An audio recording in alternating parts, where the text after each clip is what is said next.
Olá, seja bem-vindo ao Como Me Tornei, o podcast que não conta a receita do bolo, mas conta quais são os ingredientes principais que alguns profissionais usaram para chegarem lá. Hoje, o Como Me Tornei traz uma confeiteira e youtuber que vai me contar toda a história dela, desde pequenininha, o que ela queria ser quando crescesse, até hoje lá, rainha do YouTube. Tudo bom, Su? Tudo bom. Fique à vontade para se apresentar para a gente. Eu me chamo Sueli. Não gosto muito de falar a minha idade, não, mas vou falar pra vocês. Tenho 42 anos. Sou mãe de dois presentes de Deus, que fui agraciada para cuidar, zelar, e faço isso com muito amor. Sou esposa, dona de casa, e um pouquinho de tudo, porque mãe é um pouco de tudo, né? E sou confeiteira. Não. Quando você era pequenininha, Su, o que é que você queria ser quando você crescesse? Muito, muito, muito médica. Normal, a maioria. A maioria Médica. que chega aqui. Estudava muito, adorava ciências, adorava biologia. Achava que eu ia ser bióloga, na verdade, né? Porque tudo que era bichinho, vírus e fungos e bactérias eu queria ver, queria analisar, enfim. Mas as curvas da vida não me deixou chegar nesse ponto. Mas realizei, né? Um pouquinho fazendo técnico de enfermagem. E gostei, só não exerço. Já exerci, mas não exerço mais. Assim que você terminou o ensino médio, com que idade você entrou para técnico de enfermagem? Mais ou menos, precisa ser exato. Na verdade, eu terminei o ensino médio. Eu não terminei o ensino médio. Logo em seguida, formei ou fiz uma especialização, não. Porque eu terminei o ensino médio na pressa, para não perder meu emprego. Porque eu precisava trabalhar. Eu saí de casa muito cedo, devido situações que não, né, não é necessário falar aqui agora. Mas quando eu consegui terminar o ensino médio, eu fui trabalhar numa empresa de importação e exportação de minerais, pedras preciosas e semi, no Rio de Janeiro. Então, nesse período, eu gostei da ideia de fazer enfermagem, comecei a fazer lá. Mas aí eu conheci meu marido, parei lá e vim embora, porque ele se apaixonou, né? Porque eu sou irresistível. Aí me fez um convite lindo com aliança na mão e eu vim embora pra Bahia. Nesse de vir pra Bahia, aconteceu também outras coisas que logo de cara eu não pensei em terminar a enfermagem. Mas teve um período que eu gostei e terminei. Mas antes disso também eu já estava no sangue, assim, na raizinha de empreender, né? Eu empreendia tanto lá como empreendia aqui. Então, antes de terminar a enfermagem, eu vendi cachorro-quente na praça, eu vendi Rinodê, eu vendi Avon, eu vendi calcinha e sutiã, eu vendia tudo, gente. Graças a Deus, só nunca vendi minha vida. Mas vendia. A parte que eu mais gostei disso tudo foi as experiências, né, de trabalhar para mim mesma. Mas, mesmo assim, eu queria terminar o inacabado, que era a enfermagem. E aí eu fiz um curso técnico em Itabuna, onde eu morava, e gostei. Terminei, trabalhei na área, mas não era bem isso, sabe? A teoria é lindo, eu sou apaixonada pela área de saúde, da saúde, na teoria. Na prática, é outra vida. Então, eu resolvi abrir mão dessa parte, né? E aí? Aí você saiu, aí você já viu que a área de saúde. Eu sou 0, -2 para a área de saúde. Eu amo, eu não ia ter na condição teoria. nenhuma de abrir um cadáver, gente. Não tenho condição. Então a pessoa, quer fazer medicina. Para você fazer uma medicina, para ser um psiquiatra, oftalmologista, antes você tem que passar pelos 6 anos de muita prática, né? Verdade. Então eu já pensei numa época já, né? Eu já tive essa ideia, Hoje, graças a Deus, não. Tem uma história muito engraçada com essa parte que você falou de abrir um cadáver. Uma história muito engraçada de abrir o cadáver. Nos conte, por favor. Não, gente, olha, eu não tô rindo do cadáver, eu tô rindo da situação. Eu sempre fui muito corajosa, né? Corajosa pra ver sangue, por isso que eu achava que eu ia ser médica, né? Corajosa pra ter que abrir uma pessoa, costurar e tal. Mas nem todo mundo é assim, né? E eu tinha uma colega na época do curso, e a gente sempre faz aquele grupinho, né? Aquele grupinho que a gente tem mais afinidade. E essa colega tinha a gente já sentia que ela tinha uma certa dificuldade pra ver sangue, pra ver uma pessoa muito ferida, né? Essas coisas. Tanto que uma vez a gente foi fazer a punção na gente mesmo, né? Um colega no outro pra aprender, né? Ali na prática. E ela simplesmente desmaiou na hora, assim, e ficou todo mundo apavorado. Mas tem certeza que você quer essa profissão? Porque se você fizer isso na frente do paciente, não vai rolar, não. É melhor desistir logo, minha. É. E aí ela tentou mais uma vez, né? Tal. Minha professora, na época, estava grávida. E fez um grupinho para a gente cuidar, cada grupinho de uma determinada área do hospital.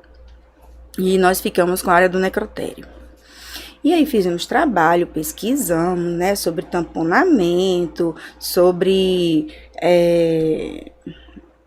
como é que fala? Sobre várias áreas, né, que agora não me vem na cabeça. Mas aí colocaram a gente lá e falaram, olha, vocês vão ter que ficar na área do necrotério, mas não precisa ficar o dia todo. É só mesmo para vocês observarem, né? Ajudar a enfermeira do setor, fazer o tamponamento, fazer todo o preparo, avisar pro familiar do paciente que o corpo já vai estar liberado, tá certo? Beleza. Aí fomos, nós 4. Eu lembro até hoje do nome deles. Meus amigos também até hoje, graças a Deus. E a professora grávida. Tá, fizemos lá. Olhamos. Eu, como era muito curiosa, os outros ficaram só observando. Eu, como era muito curiosa, perguntei pra enfermeira. Eu posso fazer com você? Ela, pode. Vamos lá. Tamponou tudo, fez toda a limpeza, né? Tudo direitinho. Aí enrolamos, né, no lençol do hospital e nos viramos pra... E os meninos brincando ali, conversando, né, mas também na curiosidade, mas no medo ao mesmo tempo, né, de tocar. Também era, primeiro dia, realmente era aceitável, né, aquela situação do medo, do não querer tocar. E na hora que viramos, assim, a professora tava na porta. O paciente que já estava em óbito, já estava tamponado, fez... Cadáver. Ele fez... Menino. Oi? Eita. O algodão saiu da boca. Oxi. Eita, que esses meninos correram no hospital. E eu parei, fiquei assim... Ele não tá morto, não. E a menina, sai daí, menina, você é louca. E eu, ele não tá morto, não, chama o médico. Sério? E eu falei, pronto, a professora vai perder o neném desse jeito. E ela foi tremendo chamar o pessoal do hospital. E aí o hospital, a gente já tava quase no horário de ir embora. E cada dia era uma experiência diferente. Então eu fiquei muito curiosa. Eu fiquei muito curiosa para ver o que tinha acontecido, se ele estava morto, para ver o final da história, né? O final da vida dele. E eu não queria ir para casa. Ela falou assim, Su, já é hora? Não, quero ver o que aconteceu com ele. Aí eu fiquei no hospital até o final da história desenrolar. Ninguém desenrolava, ninguém falava nada pra mim, levaram ele de novo pro CTI, né, pra tirar o tamponamento e tal. Depois eu virei pro médico e falei, doutor, o que aconteceu com ele? Por que ele fez aquilo? Ele estava vivo? Aí ele não. Ele fez, normalmente quando a pessoa morre, em alguns casos ele tem espasmos, que é tipo um músculo, né? Os músculos. Então, eu escutei como se fosse a garganta, mas na verdade, foi espasmo dos próprios músculos, Sim. né? Internos, órgãos internos. Então, os Não, meninos viram como se tivesse sido algodão saindo. sem Ele falou assim, o condição. algodão voou. Mentira, o algodão não tinha voado, é a imaginação dele. Sem condição, companheiro. Sem E condição. aí, a menina que tinha medo de sangue, que tinha desmaiado em uma das aulas, no outro dia falou assim, eu não quero ficar mais aqui, eu não vou mais. E a gente acabou, né, aceitando aquela situação toda, porque tá Se o no, professor né, tá no dizendo, organismo de né? cada pessoa. O médico tá dizendo. No outro dia, eu cheguei no outro dia, eles me colocaram já em outra área, na enfermaria, nada a ver para aquele setor. Mas eu corri lá no setor para perguntar se o homem estava vivo, se ele tinha morrido, se tinham enterrado ele, ou seja, era uma curiosidade surreal, né? E aí a professora falou assim, Su, ele não, estava morto, você tamponou ele, só que ele teve alguns espasmos, como o médico te explicou, como é que ele está vivo aqui no hospital hoje? Ele já foi para a família, né? A família já tá fazendo. Então, assim, naquele momento eu não sei se eu conseguiria ser médica, porque eu tinha uma certa curiosidade e ao mesmo tempo eu tinha aquela coisa, aquela ansiedade de ver, de cuidar, né? Eu acho que eu tinha que ser tipo o SAMU, né? Aquele momento ali, tudo. Mas eu acho que talvez eu não prestasse para ser exatamente médica. Então, as coisas são feitas como Deus quer e Deus conhece a gente, né? Lá no fundo. Mas a outra saiu, viu? A outra saiu. Não, desmaiou, já foi. Já Próximo foi. da vaga. Então, Su, aí vieram os meninos, né? Foi. Aí eu fiz enfermagem, terminei o curso de técnico de enfermagem, trabalhei na área, vi que não era aquilo, né, que eu almejava realmente para o meu futuro. Por quê? Porque quando eu tive Larissa, minha primeira filha, eu tinha que deixá-la muito sozinha em casa, com a minha mãe, né, muito com os outros enquanto estava no hospital. E não tinha, eu sentia aquela necessidade de estar mais perto dela, de não entregar a criação dela para os outros. Então, eu acabei saindo do hospital, fiquei em casa, né, cuidando da família, engordando meu marido, me engordando, né, e ele se acostumou mal, enfim, e levando ela para a escola. Só que em uma dessas idas e vindas de escola, eu me descobri transporte escolar, né, um amigo que hoje é meu compadre, né, meu amigo e compadre, chegou pra mim e falou assim, Su, você não quer fazer transporte escolar? Não quer levar 3 meninas aqui da rua? Eu falei, não. Porque é muita responsabilidade eu levar filho dos outros pra escola. Ele, mas você já leva a Larissa, já leva a minha filha. Aí eu falei assim, não, mas aí você é uma coisa, né? Se no caso de Larissa não poder ir, eu te aviso e beleza, você dá um jeito de levar. Agora eu tenho uma responsabilidade com terceiros que pague, é diferente. Aí ele falou assim, mas eles vão entender do mesmo jeito, porque você não vai cobrar um valor de transporte escolar, você só vai cobrar uma ajuda de custo para gasolina, então eles vão entender. Aí eu pensei, falei, vou estar fazendo um bem, né, vou estar ajudando, então eu vou fazer. E comecei. E aí, só que quando eu coloco uma coisa na cabeça, mesmo que eu sei que não é algo profissional, é uma responsabilidade. Eu tenho aquilo como uma responsabilidade. Então, eu não faltava. Eu marcar médico em outro horário. A Larissa não ia, eu levava do mesmo jeito. Eu não conseguia ligar para os pais e falar, não vou poder levar por causa disso ou disso. Então, eu criei aquela situação como Foi uma forma responsabilidade de você ficar com seus filhos e também ganhar um dinheirinho. E aí, quando eu fui fazer as contas daquele dinheirinho de custo de gasolina, eu tava recebendo mais do que no hospital. Então, eu fiquei muito feliz com aquilo. Sim. Fiquei muito feliz. E aí, comecei. Quando eu, brincando, comecei com 2. Quando eu olhei pro carro, assim, um dia, eu falei, rapaz, eu tô com 8. Esse dia, tia Su, me leva também. Aí eu, tia Su, vou falar com minha mãe pra você me levar também. Aquela farra no carro, aquela brincadeira e tudo. Eu me descobri motorista de criança. Porque eu amo criança, né? Eu sou apaixonada por criança. Então, juntou o útil com o agradável. a coisa de dirigir, né? A sensação boa de estar no trânsito, que eu gosto. Foi um período da minha vida maravilhoso. Foi o período do transporte escolar em Itabuna. E juntou estar levando crianças, né? Que era uma alegria muito grande. Farra o dia todo. Eu me sentia no céu. Então, um dos colegas, né? Que era legalizado, transporte escolar, me incentivou na época a legalizar o carro, a trocar de carro, que era um Corsa, né?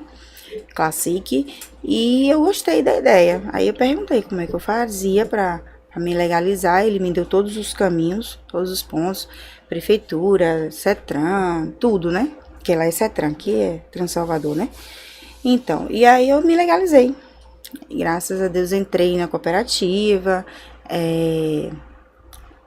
tinha alvará, tudo direitinho, fiz 12 anos de transporte escolar. E quando é que surgiu o Confeiteira? E a história verdade. aí dessa bailarina. Essa confeiteira foi um presente de Deus. Como eu falo, né? Deus está presente na minha vida em todos os momentos.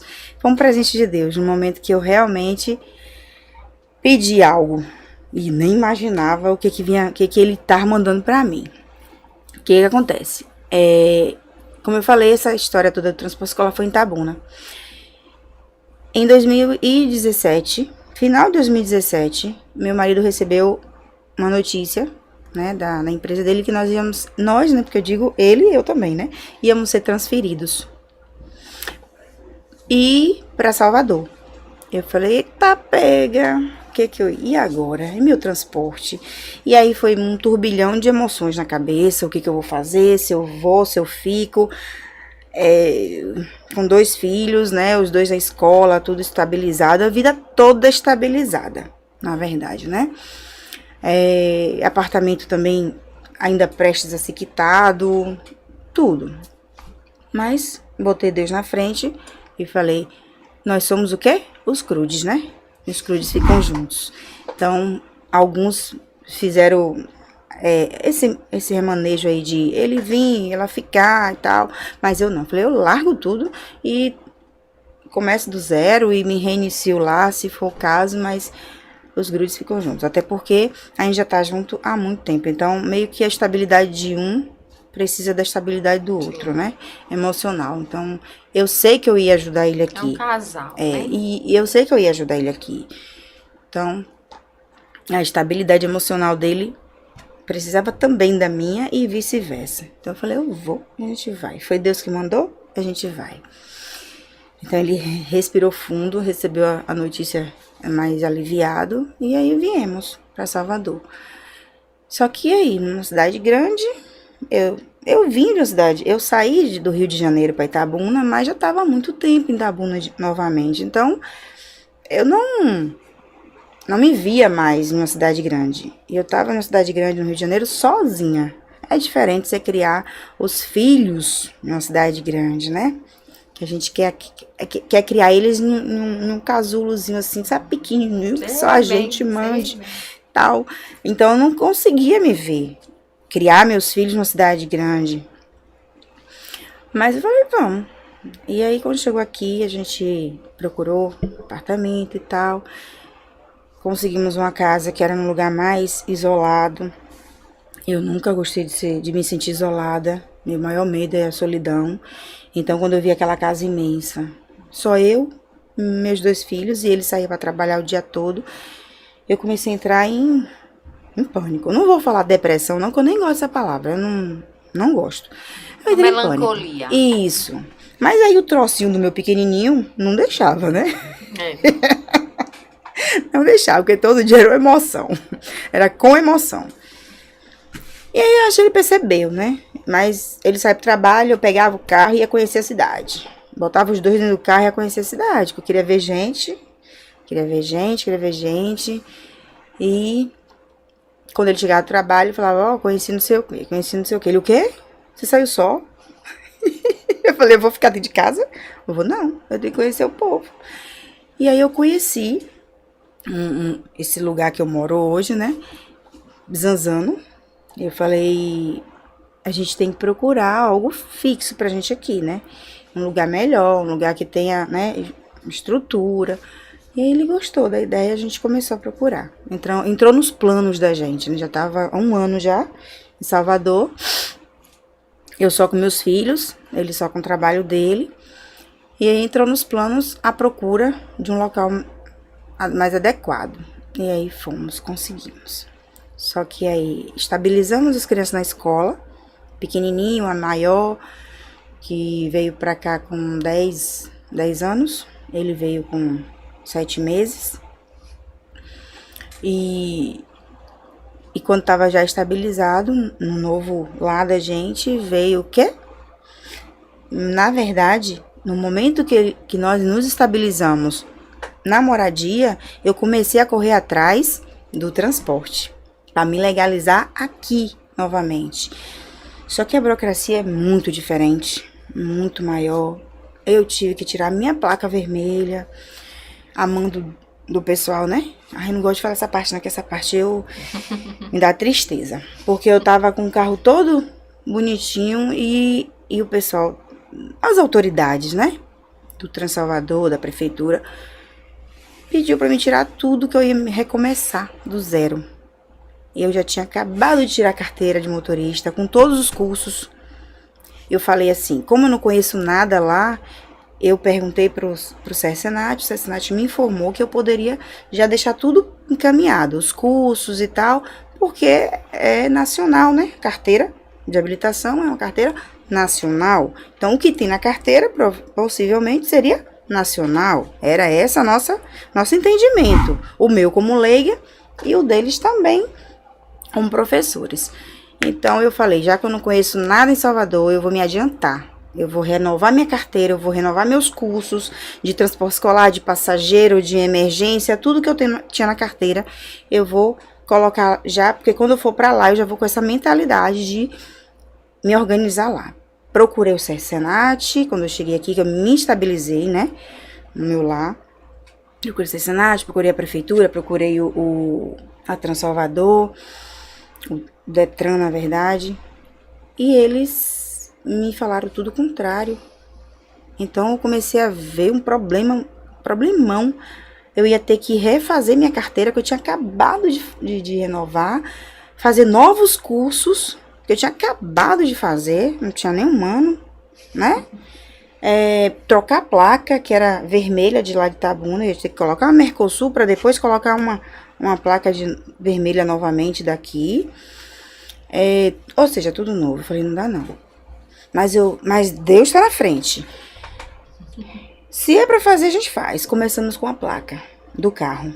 Tiramos a placa vermelha, colocamos a Mercosul e eu já estava começando a correr atrás dos cursos. Mas eu falei, meu Deus, com quem que meu filho vai ficar para me fazer esses cursos?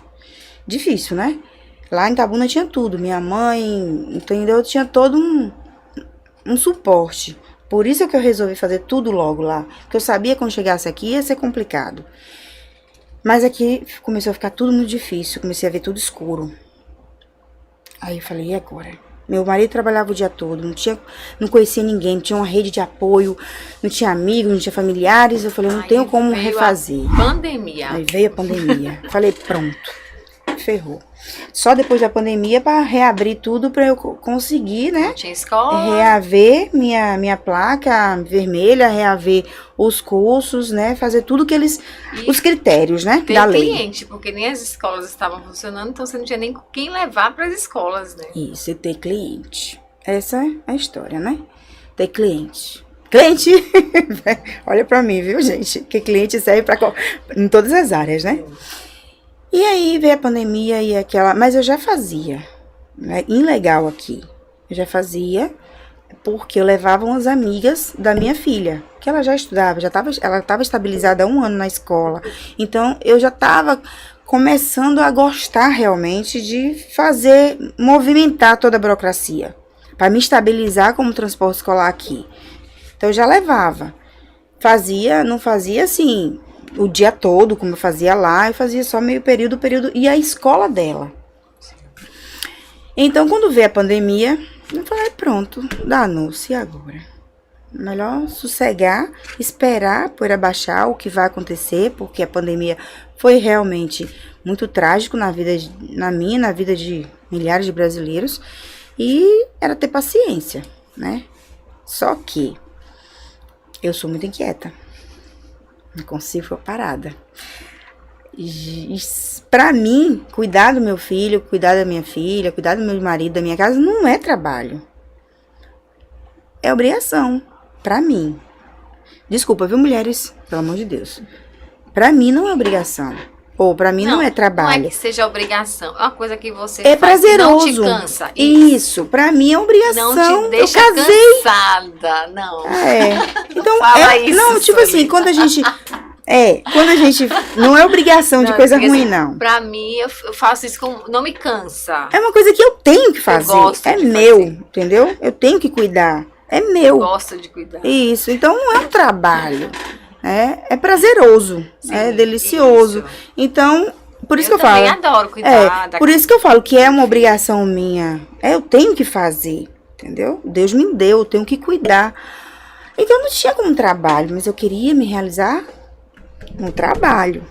Sim. Né? Então eu olhei para os 4 cantos e falei, o que eu faço? Vou ficar parada dentro de casa, não. Aí eu prostei meu joelho no chão, porque quando a coisa aperta, o joelho vai no chão. E eu pedi a Deus, e pedi a Nossa Senhora, que é minha mãezinha do céu. E eu falei, minha mãe, me ajude, do jeito que a senhora é mãe, e que a senhora sabe que eu sou mãe, que a senhora sabe que eu amo meus filhos, que eu continuo amando, que eu vou continuar amando, mesmo com uma profissão, me apresente algo para mim fazer. Porque não é... Eu quero um trabalho. Eu não quero ter minha família como um trabalho. Eu quero um trabalho. Aqui nesse fim de mundo, né? Que dizem que o interior que é fim de mundo, viu? Mas quem é novato aqui em Salvador, acha que Salvador é fim de mundo. Aí, o que acontece? Nada aparecia. Aí eu falei, meu pai. E veio, né? Foi ficando. A pandemia começou em março. Foi. Pois é. Março de 2020. Meu filho já estava em casa, não estava nem mais na escola. E aquela coisinha linda o dia todo me deixava, né, feliz da vida, mas muito nervosa. De cabelo em pé. Muito nervosa. Aí veio o aniversário da minha filha. Foi aí que entrou essas coisinhas lindas aqui, ó. Veio o aniversário da minha filha. Todo ano, desde quando ela nasceu, eu faço aniversário dela. Só que lá em Itabuna eu tinha minhas confeiteiras de confiança, né? Minhas não, viu? Desculpa, viu? É minha confeiteira de confiança. Pra ela não estar escutando esse vídeo um dia, eu falo assim, você tinha mais... o nome dela. E aí, todo ano eu fazia e tal. E tinha minha mãe, né? Que tinha a minha confeiteira de confiança e minha mãe, que minha mãe é boleira. Então, assim... Desde pequenininha que eu vejo ela fazendo bolo, meu irmão confeitando, minha mãe fazia e meu irmão confeitava, né? Fazia aquelas artes lindas. Que Deus o tenha, que ele já foi pro céu, né? E só que eu não virei confeiteira desde pequenininha não, que eu só fazia passar manteiga mesmo na forma e lavar os pratos, né, manhã? Confeiteira não virei, né? Não foi herança de mãe, não. Isso tá no sangue. E aí veio o aniversário da minha filha, eu falei, não posso ficar, todo ano eu faço aniversário dela, não posso ficar sem fazer aniversário dela aqui, só porque eu não conheço ninguém, né, só porque não conheço confeiteira nenhuma, a gente faz só bate parabéns, compra um bolinho, bate parabéns só a gente aqui mesmo, a gente é o suficiente. E aí eu fui procurar o quê? Uma confeiteira, onde? Tudo fechado, não tinha ninguém pra entregar. E começou a chegar pertinho do aniversário dela, aí eu comecei a entrar em pânico. Comecei a chorar, comecei a ficar triste, o que eu ia fazer, porque apesar de eu ter sido filha de boleiro, eu não sabia fazer bolo. Eu ia final de semana pra comer na casa de manhã, né? Aí quando eu queria fazer um bolo, manhã, faz pra mim que eu passo aí e pego. Né? Na verdade, tudo, não era só bolo não, viu? Era cuscuz, era comida às vezes, né? Mas meu marido gostava do que eu fazia, porque ele me ama, né? Então, amor é cego, mudo e surdo, assim, não... Achava gostoso minhas comidas, mas eu achava horrível. Enfim, quando chegou 2 dias antes do aniversário, eu falei, Lara, eu não consegui uma boleira, filha, pra fazer o seu bolo. No Instagram, eu entrei em vários no Instagram, mas eu não confiava, porque eu não conhecia, né? Eu tinha medo. Ainda mais numa pandemia, eu ia ter que sair para ir buscar, elas não entregavam. Enfim. Ela, mamãe, por que você não faz? Eu falei, eu vou você fazer bolo não, filha. Pede a vovó a receita. Aí eu falei, eu vou saber fazer do telefone? Ela me falando e eu fazendo? Aí ela, se você pedir, ela te ensina. Falei, mãe, nunca me ensinou a fazer um bolo. Né? Agora, ela não me ensinava porque sabia que eu ia comer lá, né? E já era o momento dela comigo, né? Então, se ela me ensinasse, eu não ia fazer. Enfim, eu liguei pra ela e falei, mãe, eu preciso fazer o bolo de Larissa. Me ensine a fazer um bolo. Ela, Su, como é que eu vou te ensinar se eu faço tudo de cabeça? Eu não sei como passar uma receita pra você. Eu falei, mãe, pelo amor de Deus, me ajude pelo menos quanto bota de farinha de trigo. Aí ela bota 2 canecas. Eu falei, que tipo de caneca? Uma caneca grande ou caneca pequena? Aí eu vi que daquele mato nem ia sair com ele, não. Porque eu não ia saber fazer do jeito dela. Ela não sabendo falar a receita, né? Nunca fez nada por receita. Tudo de cabeça. Os bolos ficavam bons, viu? Cada bolo inchado que eu falava, meu Deus do céu. Aí eu falei, Lara, eu vou pra internet. Vou pro YouTube. Aí ela falou assim, eu falei, o que sair, você vai gostar? Aí ela, claro, mamãe, qualquer coisa que você faz é uma delícia. Eu falei, bom ter filho, né, menina? Ai, ai, você vai comer? Vou. Aí eu falei, então me fala aqui, o jeitinho que você quer, o seu bolo. Um arco-íris. Eu falei, eita ferrou. Você fazer um bolo, eu vou fazer um bolo de arco-íris. Como é que é isso? Cada massa uma cor. Ai, Deus. Eu falei, sério, mãe? Você quer que eu faça a cor? Só que eu tinha algumas formas que eu tinha trazido da casa de manhã, né? E aí eu fui lá e me meti a fazer. Fui pro YouTube procurar uma receita de um bolo de arco-íris. Sabe que um bolo de arco-íris são várias massas, né? Disquinhos. Eu fiz. Eu falei, seja o que Deus quiser, eu vou fazer. O bolo não crescia, não. Só que assim, né? Pra fazer bolo, mesmo que você pegue receita no YouTube, algumas receitas não te dá o pulo do gato. É como a mãe falava, todo bolo tem um pulo do gato. Ela só vou te ensinar os pulos do gato, porque eu sei. Agora, a receita em si, eu não sei como te passar essa receita, que eu faço tudo de cabeça. Falei, tá bom, eu pego a receita na internet e a senhora me dá os pulos do gato, tá bom? Só que aí eu fiquei chateada e não perguntei pra ela os pulos do gato, porque pra mim a receita que eu tinha visto tava perfeita. Ensinava tudo direitinho. Pá, fiz. O bolo não crescia, não. Eu tinha que fazer 5 cores. 5 bolos, pra ficar, ó, cada bolo dessa finura. Era pra ficar um bolão, né? Cara, tudo assim eu tinha que fazer 5. Vai ficar nessa altura aqui, mais ou menos, de 10 centímetros. Mas ficou macio. Pelo menos, né? Não cresceu muito, mas ficou macio. Talvez a quantidade, assim. E aí, confeitei do meu jeitinho lá de mãe, né? E coloquei na mesa, a gente bateu parabéns, chamei a vizinha. A vizinha e uma amiga. Não podia não, que era pandemia, viu? Mas elas botaram a máscara direitinho e a gente foi. E ela comeu o bolo. Fechei o olho assim, tá bom? Ela, Su, que bolo maravilhoso é esse? Oi? É comigo? É com esse bolo que tá falando isso mesmo? Nossa, delícia, nunca comi um bolo desse. Falei, você tá brincando, tá não? Ela, é sério, tá muito gostoso. Tá divino. Foi sua mãe que te ensinou? Porque eu tinha comentado com ela que eu ia fazer um bolo que minha mãe ia me ajudar. Eu falei assim, foi. Pra não deixar ela desapontada, né? Foi. Mais ou menos. Mas foi mais no YouTube. E aí, eu liguei pra mãe e falei, mãe, o bolo ficou bom.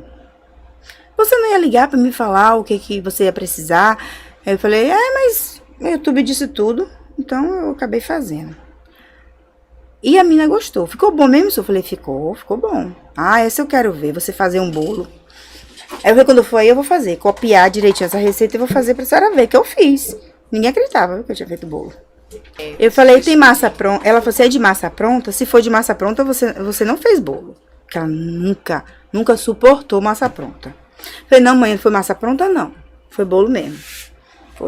Foi receita mesmo, medido. Aí, beleza, todo mundo gostou. E a vizinha chegou pra mim, né? E Larissa amou que comeu, viu? Comeu. Até o pequenininho comeu, foi uma beleza. E ela gostou porque o bolo foi colorido do jeito que ela queria. A vizinha chegou pra mim e falou assim, Su, por que você não faz esse bolo pra vender? Eu falei, quem vai comprar bolo na minha mão, gente? Na pandemia. Maior dificuldade, né? Pra poder o povo abrir as portas. Aí ela, não, menina, bota no WhatsApp. Aí eu falei, tá, mas meu bolo não é bom não. Acabei de aprender a fazer. Nunca tinha feito. Ela, faça esse bolo como bolo de pote. Que você vai ver que o pessoal tá sem poder sair. O pessoal precisa de alguma coisa dentro de casa. Eu falei, mas o povo tá com medo também, né? De comer coisa de fora e tudo. Ela, faça o teste pelo menos. Aí eu fui e fiz. Fiz só 5. Porque eu fiquei com medo, né? De perder material, coisa assim. Aí fui no mercado. Graças a Deus o mercado não fechou, né? Abriu. Comprei o materialzinho lá, ó. Bem pequeno, bem pouquinho pra 5. Mas deu, assim, não comprei um material restrito pra 5, mas fiz só 5, com medo. E aí os 5 saiu, daqui a pouco o pessoal começou a pedir mais. Ela me incluiu num grupo do condomínio. Ninguém me conhecia, eu era novata. Tinha mudado em novembro. A pandemia começou em março, então ninguém me conhecia. E aí o pessoal pensou até que eu era de fora. Tinha algumas pessoas que nem compravam achando que eu era de fora. Quando o pessoal começou a descobrir que eu morava ali mesmo, aí começaram a pedir com mais frequência. Então, daqueles 5 virou 10, que virou 20, que virou 30, e eu comecei a fazer, né, os meus bolos de pote. Eu comecei com bolo de pote. Me descobri com o bolo da minha filha. Mas vender e me descobrir apaixonada por isso, foi com bolo de pote. Quando eu vendi meus 20 bolos de pote, eu falei, Nossa Senhora mandou minha profissão.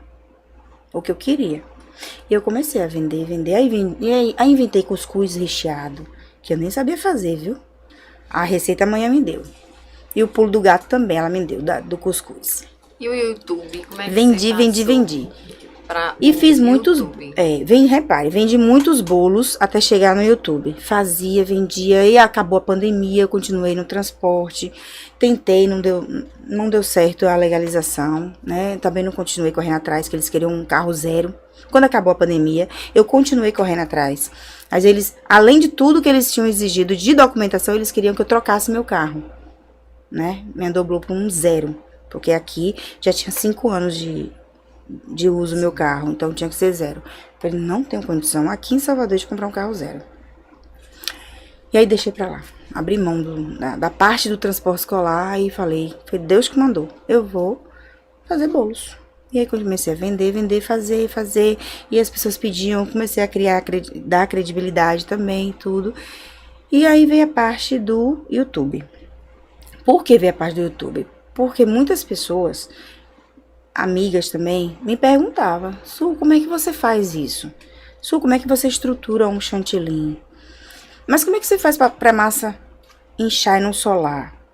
Ah, mas quanto de açúcar você coloca pra não ficar aquela capa grossa por cima? E são perguntas assim que eu não achava que as pessoas fossem perguntar, porque eu não perguntava. Na verdade, eu não perguntava, eu só queria saber a receita. Entendeu? Isso é os pulos do gato que minha mãe queria me falar, e eu acabei passando direto achando que a receita que eu peguei tivesse sido suficiente. Então, esses pulos do gato é que me fez, na verdade, querer ensinar alguma coisa para as pessoas. Só que eu não sabia como. Aí meu marido um dia, meu excelentíssimo, falou assim, Su, faça vídeos então e mande para as pessoas. Porque você ensinar um de cada vez não dá certo, né? E aí a gente eu fiz um curso, né, pode falar o nome? Pode. Fiz um curso da Mahara Bortolotti, porque eu engolia os vídeos dela, né, praticamente, modo de falar, né, pra aprender todos os detalhes que minha mãe, como boleira, não conseguia falar pra mim. Eu comecei a engolir os cursos dela. Comprei alguns, nada baratinho não, viu? Mas comprei. Mesmo na pandemia, eu falei, eu vou aproveitar a pandemia pra estudar Pra descobrir tudo que é segredo que o povo faz com esses bolos. Porque eu não fazia bolo. Então, tinha que aprender todos os detalhes. No início, um bolo solava, tinha que jogar fora, outro queimava, tinha que jogar fora. Foi um prejuízo. Que se eu fosse contar, eu tinha parado. E chantilly que desandava, né? Não pegava ponto, enfim. Quando eu comecei realmente a estudar, fazer cursos, né? Porque nem tudo é solto no YouTube. As coisas boas mesmo que a gente tem que aprender, infelizmente, tá dentro dos cursos. E aí eu tive que comprar esses cursos para descobrir, né? Esses detalhes. E aí meu marido falou, faça isso então. Faça vídeos, coloca no YouTube e dê esses pulos do gato. Dê esses detalhes, ensine para as pessoas. Porque do mesmo jeito que você aprendeu e que você teve dificuldade, tem muita gente também que tem essas mesmas dificuldades em algum lugar, né? Tem essas dificuldades e tem vontade de aprender. Às vezes tá querendo até colocar como profissão, ou às vezes nem quer colocar como profissão, quer realmente fazer em casa para impressionar a filha, que é meu caso, né? Foi para impressionar, me arrepio toda. Foi para impressionar a minha pequena, né? Minha princesinha, que falou que tava uma delícia. Até hoje ela fala que tudo que eu faço é gostoso. E aí, quando eu comecei realmente a fazer esses vídeos, eu não achei que eu fosse continuar, né? Eu achei que eu fosse realmente parar. Mas eu me apaixonei. Tanto pela parte do YouTube, quanto pela parte da confeitaria. Pronto, show de bola. Curtiu, gente, a história de Su? Passa aí o Instagram, Su, mas eu vou colocar aqui, tanto no vídeo quanto na descrição, o Instagram e o canal de Su, Deli Su Cakes. Deli Cakes da Su. Deli Cakes da Su, me perdoe, que era outro, né? Mudou. Deli Cakes da Su é agora. Deli Cakes da Su. Mas era Delícias da Su, porque eu fazia cuscuz, eu fazia bolo salgado, eu fazia um monte de delícias, né? Mas aí eu me enfoquei no bolo. Delícias eu foquei da no Su bolo, Cakes. então ficou bolos deliciosos, né? Pronto. Então, o Instagram é deliciasdasu.cakes, né? E o YouTube é Delícias da Su Souza. Pronto. Segue ela, segue o Como Me Tornei. Compartilha com as amigas, com os amigos, com as primas, com aquela amiga que você quer que faça um bolo bem gostoso pra você. Já mostra o vídeo dela. Ó, esse vídeo aqui diz exatamente como você tem que fazer o bolinho. Maratona no canal e comenta aqui embaixo quais são as outras profissões ou atividades que você gostaria de ver aqui no Como Eu Me Tornei. Um beijo, obrigada, Su. Obrigada a você pela oportunidade, né? E queria deixar só um recadinho aqui. Sim. Para vocês, mulheres, meninas também, que acham que é difícil. Não é difícil. Não é impossível. É só querer. E colocar Deus na frente. Pedir com fé que Ele mostre uma solução, que Ele mostre uma profissão, que Ele mostre. É só ter força de vontade, tá? Que nada é impossível, não. A gente consegue qualquer coisa. E fortaleça sempre a mente. Sempre. Porque a mente... Eu digo que o meu coração, ele não tá aqui, ele tá aqui, ó. A mente é o nosso coração, né? É o que move nosso corpo, é o que move nossa vida. Então, fortaleça sempre a mente. Nunca fale que você não pode, que é impossível. Nunca traga palavras negativas pra você. Porque o que sai da sua boca, né, volta pra dentro. Volta pro coração, pra mente. Então, você é forte, você é forte, você é capaz e nada é impossível. Pronto. Perfeito. Obrigada, gente. Eu vou comer meu bolinho, viu? Desculpa aí. Tomar um cafezinho. Tchau.